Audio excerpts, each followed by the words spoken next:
Hello friends, welcome to question classes. तो आज हम लोग एक करंट इलेक्ट्रिसिटी का क्वेश्चन डिस्कस करेंगे और ये क्वेश्चन जो है थोड़ा अनकन्वेंशनल क्वेश्चन है। अनकन्वेंशनल इन द सेंस कि इस तरह का क्वेश्चन आपको जल्दी स्टैंडर्ड बुक्स में नहीं मिलेगा, या फिर इवन आप किसी कोचिंग का या किसी और टेस्ट सीरीज़ का अगर पेपर सॉल्व करते हैं तो उसमें भी इस तरह के क्वेश्चन रेयर ही मिलेंगे। तो इस क्वेश्चन में ये बोल रहा है कि कॉस्मिक रे emitting at the rate of 0.15 proton per centimeter square second are entering the Earth's atmosphere. The radius of the Earth is 6400 kilometer. What is the current received by the Earth in the form of cosmic rays? तो ये जो question इसमें ये बोल रहा है कि क्या हो रहा है कि कॉस्मिक रेज अर्थ के इन्वायरमेंट में या फिर अर्थ के एटमॉस्फेयर में इंटर कर रहे हैं, ठीक है। और ये जो कॉस्मिक रे का जो रेट है वो इंटर करने का वो है 0.15 प्रोटॉन पर सेंटीमीटर स्क्वायर सेकेंड, ठीक है। तो मान लीजिए कि ये हमारा अर्थ हो गया, ये इसका एटमॉस्फेयर हो गया। तो जो कॉस्मिक रे है कुछ इस तरह से इंटर कर रहा है, ठीक है।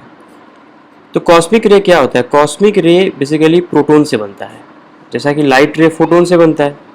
इसलिए जो कॉस्मिक रे है वो होता है प्रोटॉन से बनता है। ये basically continuous stream of protons होते हैं जो कि लाइट की स्पीड से ट्रेवल करते हैं, ठीक है। और ये जो कॉस्मिक रे है ये यूनिवर्स में मतलब सब जगह पाए जाते हैं और जनरली स्टार्स कॉस्मिक रे इमिट करते हैं। इवन जो सन है वो भी कॉस्मिक रे इमिट करता है। तो अब ये पूछ रहा है कि कॉस्मिक रे अब अर्थ से तो अर्थ में इंटर हो रहे हैं, तो टोटल जो करंट है वो कितना अर्थ को मिल रहा है ओनली ड्यू टू कॉस्मिक रे, ये हमें फाइंड करना है। अब क्या दिया हुआ है कि कॉस्मिक रे इमिटिंग इतना प्रोटॉन सेंटीमीटर स्क्वायर सेकेंड से प्रोटॉन्स इमिट हो रहे हैं। इसका क्या मतलब है? इसका ये मतलब है कि हम लोग अगर 1 सेंटीमीटर स्क्वायर का एक स्पेस लेते हैं, ये भी 1 सेंटीमीटर, ये भी 1 सेंटीमीटर, तो क्या होगा कि 1 सेकेंड में इस एरिया से जो टोटल नंबर ऑफ प्रोटॉन्स पास होंगे वो हो जाएगा 0.15 प्रोटॉन, ठीक है। तो अब हम क्या करें? सबसे पहले हमें क्या निकालना है कि करंट अर्थ कितना रिसीव कर रहा है। तो सिंपल करंट क्या होता है? Q/T, ठीक है। तो अगर हम T को 1 सेकेंड पुट कर लें तो जितना चार्ज होगा वो करंट के बराबर हो जाएगा, ठीक है। तो इसलिए हम क्या करते हैं कि अर्थ के एटमॉस्फेयर में 1 सेकेंड में कितना चार्ज पास हो रहा है हम वो निकाल लेते हैं। तो अगर हम ये फाइंड कर लेंगे तो हमारा करंट इसी के इक्वल हो जाएगा, ठीक है। अब देखिए क्या है कि अब जैसा क्वेश्चन में बोल रहा है कि 1 सेंटीमीटर, हम 1 सेकेंड का बात करते हैं, ठीक है, क्योंकि हमें 1 सेकेंड के लिए ही सारा वैल्यू कैलकुलेट करना है। तो 1 सेंटीमीटर स्क्वायर में से कितना प्रोटॉन पास हो रहा है? 15 प्रोटॉन, ठीक है, 0.15 प्रोटॉन, सॉरी। अर्थ का रेडियस क्या है? ये है 6400 किलोमीटर, ठीक है। तो हम क्या करेंगे कि अब टोटल नंबर ऑफ प्रोटॉन अर्थ से जो पास होगा वो क्या हो जाएगा? वो किसके प्रोपोर्शनल हो जाएगा? अर्थ के सरफेस एरिया के प्रोपोर्शनल हो जाएगा, ठीक है। तो ये जो अर्थ का एटमॉस्फेयर है इसका जो सरफेस एरिया होगा उसके proportional total number of protons आएंगे। और हमें ये पता है कि अब अर्थ को हम एक स्फीयर एज्यूम करेंगे। अब चूंकि इसमें क्या दिया हुआ है कि अर्थ का रेडियस दिया हुआ है, तो एटमॉस्फेयर तो थोड़ा सा ऊपर होता है अर्थ से, 8 किलोमीटर 9 किलोमीटर ऐसा ऊपर होता है। लेकिन हम ये जो एटमॉस्फेयर का जो हाइट लेंगे वो अर्थ सरफेस के ही बराबर लेंगे, क्योंकि 8 किलोमीटर का जो डिस्टेंस है सरफेस और एटमॉस्फेयर के बीच वो बहुत ही नेग्लिजिबल है as compare to the radius of the earth.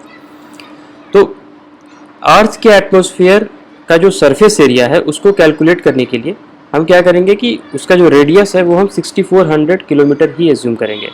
तो हमें पता है कि इस स्फीयर का सरफेस एरिया क्या होता है, ये होता है 4 पाई आर स्क्वायर। ठीक है, तो बस हम पुट कर देते हैं, तो क्या हो जाएगा 4 पाई इंटू 6400 का होल स्क्वायर।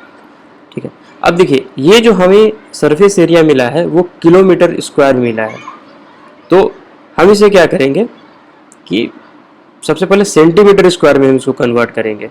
ठीक है, क्यों करेंगे मैं भी बताता हूँ। तो ये किलोमीटर स्क्वायर है, 1 किलोमीटर क्या होता है 1000 मीटर। ठीक है, तो इसको इससे मल्टीप्लाई कर दिया 1000 स्क्वायर से। क्यों इसको स्क्वायर क्यों कर रहे हैं, क्योंकि किलोमीटर का स्क्वायर हो रहा है। देखिए 1 किलोमीटर का स्क्वायर, ये क्या आ गया 1000 मीटर का स्क्वायर। ठीक है, इसलिए हम यहाँ पर 1000 के स्क्वायर से मल्टीप्लाई कर रहे हैं। तो अब ये जो मेरा सरफेस एरिया आया है वो है किसमें, मीटर स्क्वायर में। लेकिन हमें क्या दिया हुआ है कि जो number of protons which are passing through a unit area वो है 0.15 प्रोटॉन पर सेंटीमीटर स्क्वायर। तो हमने जो सरफेस एरिया निकाला है वो है मीटर स्क्वायर में, तो हम इसे क्या करेंगे कि हम इसे सेंटीमीटर स्क्वायर में कन्वर्ट करेंगे। अब वो कैसे करेंगे, 1 मीटर क्या होता है 100 सेंटीमीटर, तो उसी तरह से 1 मीटर स्क्वायर क्या हो जाएगा 100 सेंटीमीटर का होल स्क्वायर, मतलब यहाँ से ऐसा कर दिया। ठीक है, तो ये मेरा अर्थ के एटमॉस्फेयर का सरफेस एरिया आ गया सेंटीमीटर स्क्वायर में। ठीक है, तो टोटल नंबर ऑफ प्रोटॉन्स कितने हो गए, अब 1 सेंटीमीटर स्क्वायर से 0.15 प्रोटॉन पास हो रहा है, तो इतने मीटर सेंटीमीटर स्क्वायर से कितना होगा, बस हम इसको 0.15 से मल्टीप्लाई कर देंगे। 0.15 इंटू 4 पाई इंटू 64 का होल स्क्वायर इंटू, अब देखिए हम सारे जीरो को एक जगह रख लेंगे, कितने जीरो हो गए 2 3 5 2 7। ठीक है, तो 10 टू द पावर 14। ऐसा क्यों, क्योंकि जो भी जो जीरो है वो स्क्वायर्ड है, तो ये फिर से रिपीट होंगे, मतलब कि 10 to the power 7 into 10 to the power 7 that is 10 to the power 14। ठीक है, तो ये मेरे आ गए टोटल नंबर ऑफ फोटोन्स। ठीक है, अब एक फोटोन पर हमें तो टोटल चार्ज कैलकुलेट करना है ना, नंबर ऑफ फोटोन्स नहीं कैलकुलेट करना है, हमें टोटल चार्ज कैलकुलेट करना है जो कि 1 सेकेंड में पास हो रहा है, यही हमारे करंट के इक्वल होगा। तो चार्ज के प्रोटॉन क्या होता है 1.6 into 10 to the power -19 coulomb. ठीक है, तो ये टोटल चार्ज जो है this much charge is passing through the Earth's atmosphere per second. Okay, so per second है तो I equal to Q by T, यहाँ T को हमने 1 सेकेंड पुट कर दिया है, Q हमारा कूलम में है, तो I हमारा क्या आ जाएगा एम्पियर में आ जाएगा। ठीक है, तो इसे हम सॉल्व करते हैं। तो इसे सॉल्व करना थोड़ा डिफ़िकल्ट है, क्योंकि नीट में आपको या फिर जेईई मेंस में कैलकुलेटर अलाउड होता नहीं है, और इसे अगर हम मैन्युअली करने लगे तो काफ़ी डिफ़िकल्ट हो जाएगा।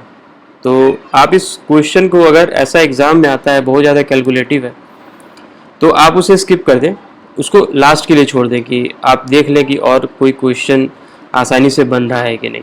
तो फिर भी देखिए इसको अगर हम कैलकुलेट करते हैं तो ये आ जाएगा 6 pi into 64 whole square into 1.6 into 10 to the power -5। ठीक है, तो ये आप अभी के लिए कैलकुलेटर यूज़ कर लीजिए, अगर आप इसको करिएगा तो ये आ जाता है 0.12 एम्पियर। ठीक है, तो हमारा जो आंसर आ जाएगा वो हो जाएगा ऑप्शन नंबर ए। ठीक है, देखिए अब इस क्वेश्चन में बस थोड़ा सा विजुअलाइज करना था।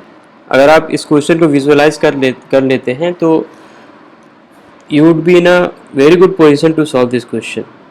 तो इसमें एक एजम्पशन भी लेना था कि the radius of the earth atmosphere is same as the radius of the earth. अब चूँकि क्वेश्चन में दिया हुआ नहीं है तो हमें ये एज्यूम करके चलना पड़ेगा। ठीक है, और इस तरह का क्वेश्चन एक अच्छा एक्सरसाइज है। आपका जो कंसेप्ट है वो बहुत बेसिक कंसेप्ट वो सारे रिवाइज हो जाते हैं, क्योंकि हम लोग हर कोई जानता है कि I equal to Q by T या फिर D Q by D T. ठीक है। लेकिन उसका एप्लीकेशन जब आता है तो बहुत सारे लोग basically they wonder that how should I use this equation. So this question is a very good example of this equation. तो आई होप आप लोगों को ये समझ में आया होगा। So thanks for watching this video. हम लोग इसी तरह का वीडियो और लाते रहेंगे। Thank you.